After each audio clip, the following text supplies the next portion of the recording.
Alright, how's it going out there? So in our last video, we went ahead and we got our tins back on this bike. And now we're gonna go ahead and get started tackling the hand controls. As you can see, we're missing our clutch lever right now. That thing was gone with the bike whenever it crashed. No idea where it went. So I was able to snag one of those off eBay for like 20 bucks. And then we're gonna go ahead and figure out what's going on with these risers because it looks like they're kind of twisted. So we got this bolt taken out of here and it took a lot of work, and this is why. Ended up being it was bent pretty good. So luckily I have an old set of triples laying around here, so I had a bolt that we'll just go ahead and clean up and end up using. So I'm gonna go ahead and get started doing that. I'm gonna go ahead and pull all these off and we're gonna look. I think these bars are bent too. So go ahead and get started on that and we'll start putting that all together. Go ahead and get this guy in there, kind of started a little bit. All right, just to hold that in place while I go ahead and remove these bars.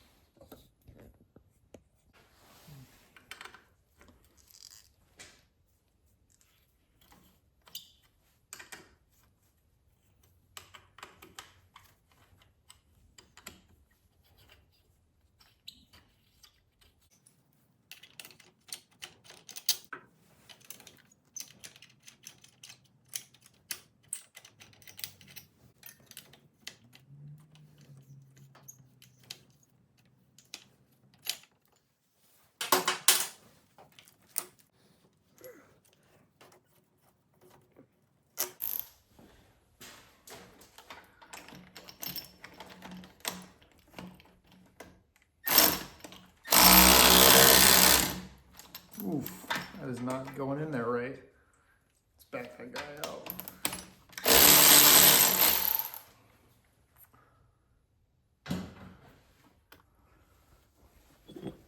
So if you can look in there, you can kind of see the threads are kind of beat up. So I'm going to go ahead and just try and clean them out a little bit. Throw some carb cleaner in there. See if I can't work out whatever stuff it is that got all built up in there.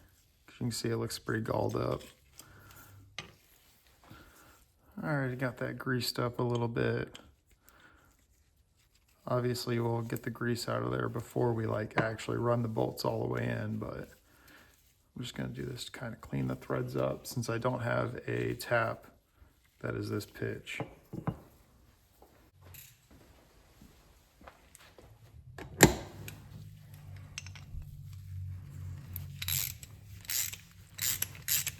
There we go. There we go. Got that first little bit cleaned up. That's why it's important whenever you run into this issue, you go ahead and take your time, take a breather, and go slow. That way we don't tear those threads up even more than they already were. There we go. So now I'll clean all that gunk out.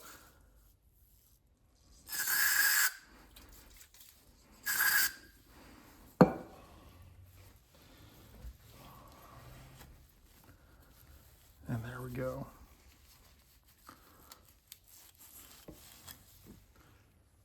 Now we get to put all this back together.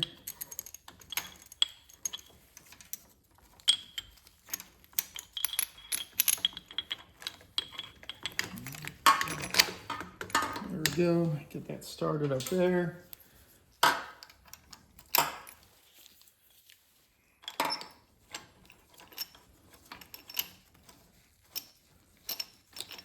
There we go. Now it's going in there. Nice and easy.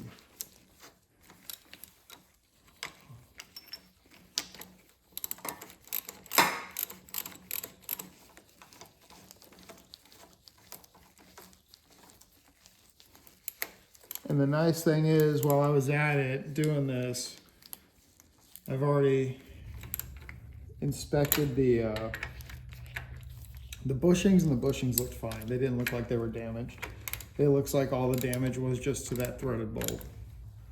So there we go. I'm going to keep this loose down here until we get the bars back installed. So now we'll go ahead and do the other side. All right, now we're just going to be back here on this side, doing the same thing.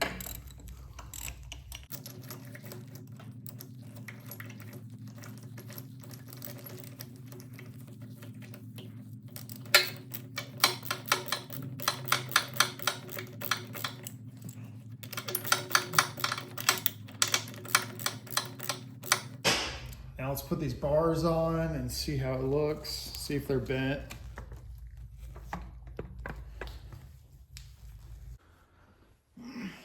All right, safe to say these bars are pretty dang bent. All right, well, the good thing is I don't throw stuff away very often, so I've got another set of bars laying around that we'll go ahead and throw in here. So now we'll go ahead and take all the controls off these bars and get started swapping over some new bars. All right, so we're gonna go ahead and start with this side. First thing you see we gotta do, there's a bolt here, and then there's a bolt down here. So this bolt right here, it's been damaged pretty good. So this Allen key does not really wanna fit in there.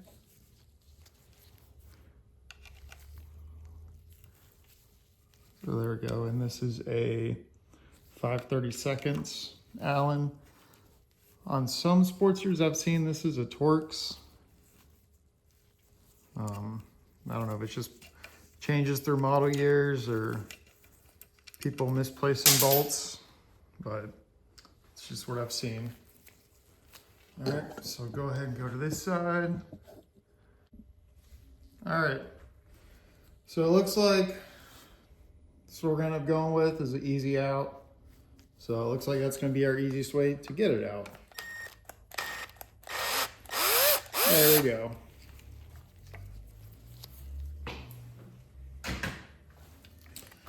All right, there you go. Got that side off. Now the other side should be a little bit easier. And this is exactly what I was talking about. Over here on this side, we got Torx bits holding them controls together. Looks like they're T25s.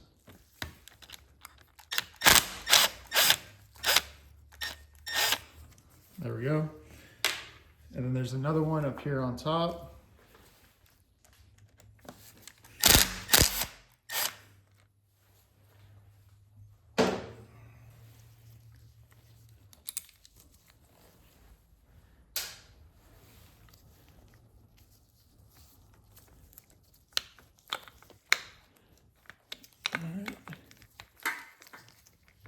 Got that started and out of the way a little bit. Now we can go ahead and do this front brake. It's also two T25s.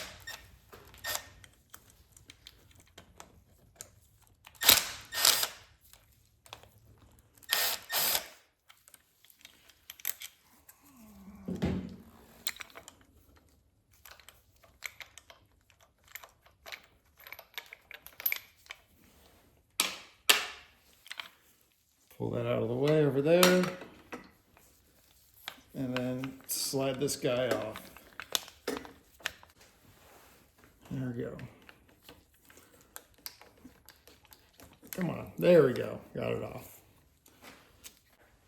So now that we got everything off of these bars, we can go ahead and swap over our new used bars that we got laying around. This is one of those things, you know, I always get asked why I keep everything. This is why, because it seems like anytime you throw away a random old part that you had, you need it. Oh yeah, and you could see where this thing was creased at pretty good. You can see right there.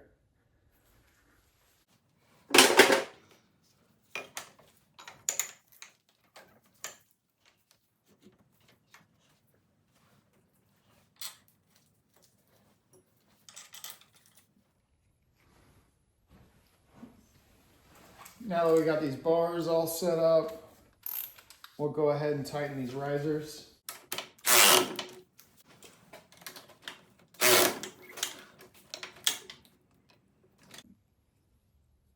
Got a new set of grips coming, so we'll go ahead and slice these old ones off.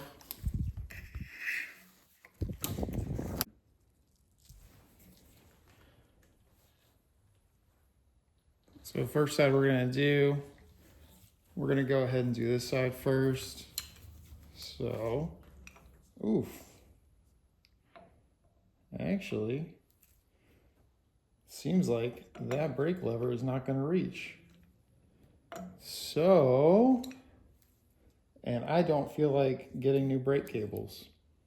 So what I think we're gonna do is put on some stock size risers over here because I don't feel like lengthening these cables. So let's go ahead and do that instead. All right, well, there we go. Now we got some regular risers on there so we can actually fit this thing here. All right. So I'm just gonna go ahead and get this all loosely fitted until we get the whole throttle assembly on.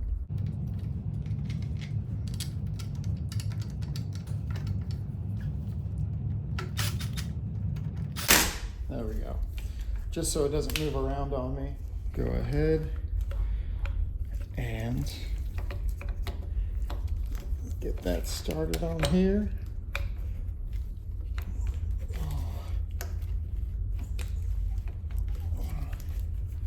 There we go. All right, so first thing we'll go ahead and get this one started on here, I guess.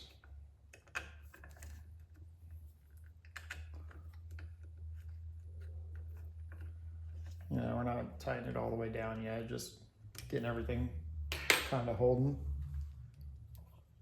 Loosen up our lock-ons here.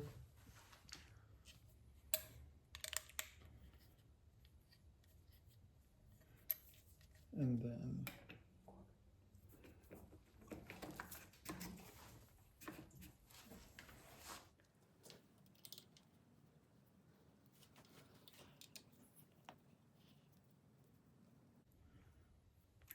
all right, got that guy on there. So now we'll go ahead and do the clutch lever. So as you can see, this clutch cable was fine. It wasn't broken or anything.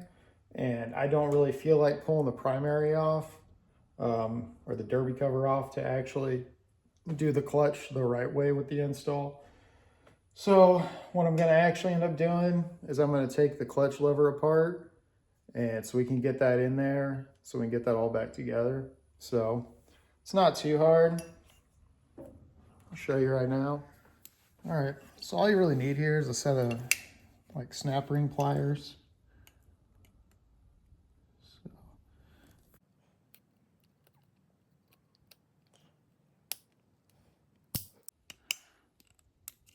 There we go. Put that down there for safekeeping. Now we'll go ahead and pull out that little pin. All right, so now we're gonna go ahead and break this guy loose. There we go.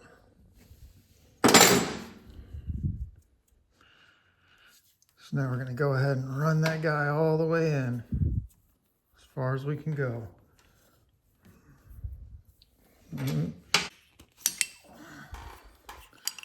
There we go. You're gonna get this guy in there like that. Push it all the way forward. Get that guy all set up right there.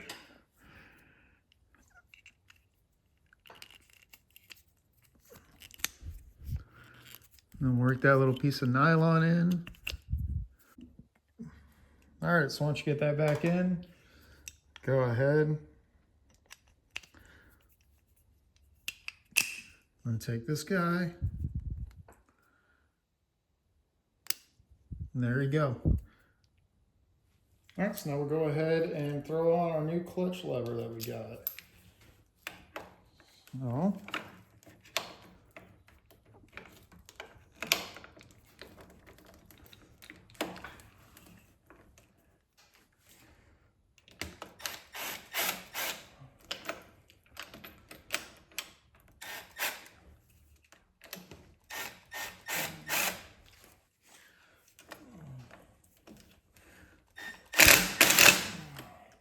right, so there we go. We got all the hand controls taken care of. Bike's looking great now.